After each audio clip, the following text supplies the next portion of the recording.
Guys आउनुहोस्, म चाहिँ अहिले अनि मर्निङ वक आएको थिएँ र म तपाईँहरूलाई एउटा यो जग्गा देखाउन गइरहेको छु। यो चाहिँ जग्गा थिङलिङ भन्छ। त्यो यो पारि देख्दै गरेको तपाईँको लास्ट छ, त्यो चाहिँ राबुङ भन्छ। हेर्नु सक्नुहुन्छ है, राबुङ भन्छ।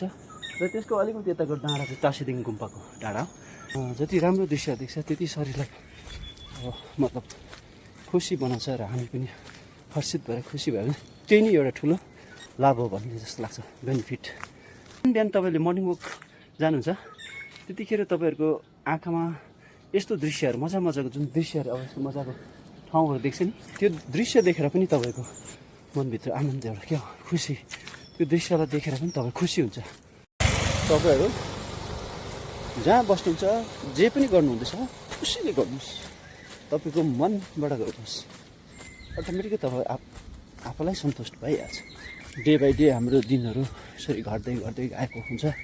अब एक दिन हामी बुढो हुन्छौँ, त्यसले गर्दाखेरि कहिले तपाईँहरू नरिसाउनु, कहिले कसैसँग तपाईँहरू नराम्रो नबोल्नु नगर्नु। एक दिनको 1 मिनट पनि तपाईँको महत्त्व हुन्छ। जति पनि पल तपाईँहरूले मिनट सेकेन्ड तपाईँले मौका पाउँछ हाँसेर बस्ने, खुसी बस्ने।